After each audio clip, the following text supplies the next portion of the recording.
Hi, everybody. We hope you're doing well. Happy Thanksgiving.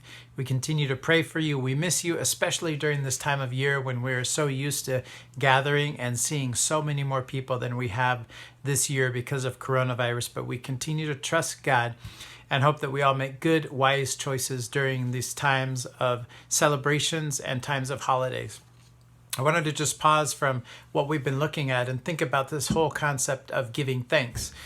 We know historically why Thanksgiving was started or what it's supposed to represent, but giving thanks is actually a major theme in the Bible. And sometimes it's hard. It's hard to really give thanks.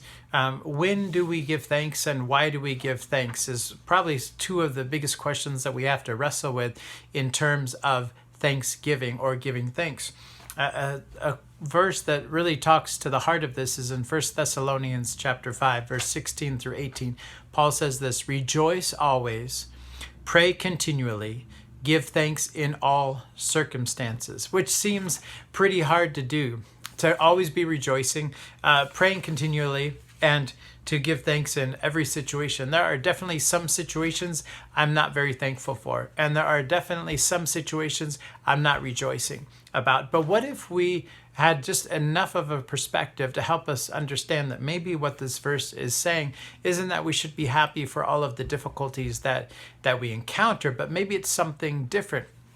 Now, if we take a mature perspective of things, I think we would all agree the difficult times in our lives are the times that we have grown the most. The challenging times in life are the times when our character is really shaped. Our character is rarely shaped during easy going times.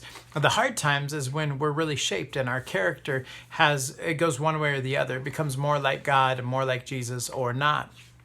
But the verse doesn't say that we need to give thanks for all circumstances, but in all circumstances. And I think that little nuance is the thing that we really need to understand about giving thanks.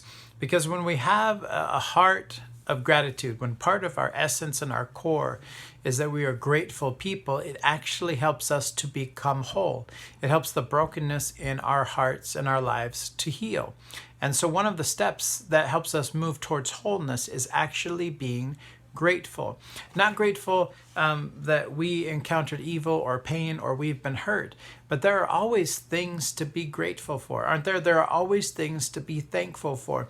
So I don't think what Paul is saying or even what Jesus is modeling is when you suffer that you say, "God, thank you so much. Thank you so much I'm suffering. Thank you for the pain, God. I want to be tougher." Now, there's not really that, but really in times of great pain, in times of great uncertainty, when a future is unclear, when a relationship is hurt and broken, when we are just down, there's always something to be thankful for. And when I can set my eyes on that, I begin to not focus as much on the things that are bringing me down.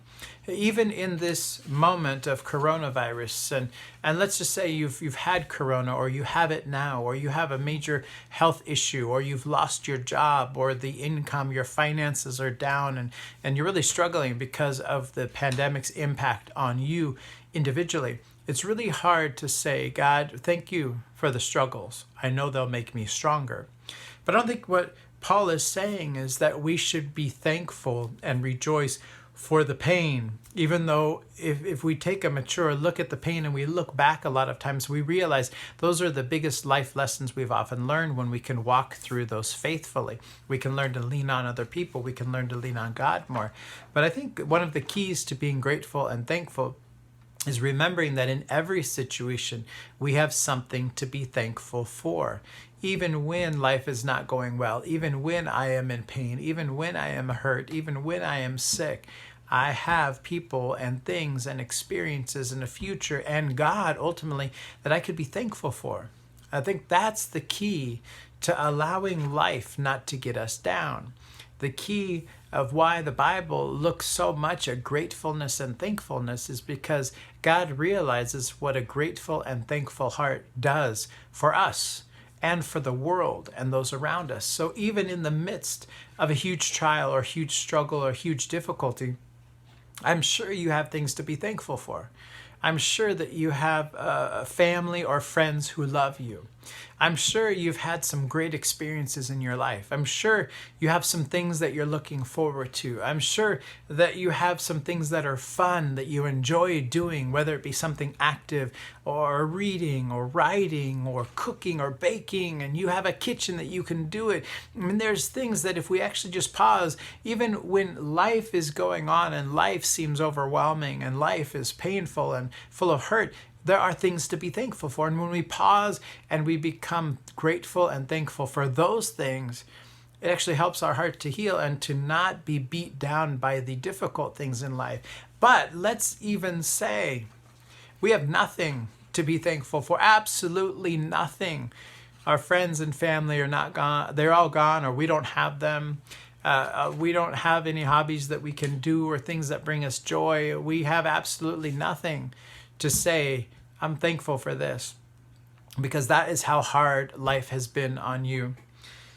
The scriptures still point us to one thing that we can always give thanks for, and that's God.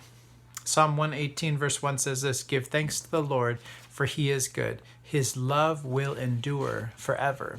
So even when we have absolutely nothing to be thankful for, which I think is very rare, we have God and his love and his goodness. And when we have that, we have everything. I hope that we could pause this year in particular as we face this pandemic and really be thankful and really be grateful, and help us to regain that perspective on life. That even when things are not going well outside of us or not how we wish, there is so much to be thankful for. There's so much to be grateful for, because no matter what happens in the world, if you are a child of God, you will always have that. And being grateful is the first step to being whole. So I hope and pray that for you this year as we celebrate Thanksgiving in unprecedented times. May you continue your journey towards wholeness, and may a heart and attitude of gratefulness and thankfulness bring us all there. God bless.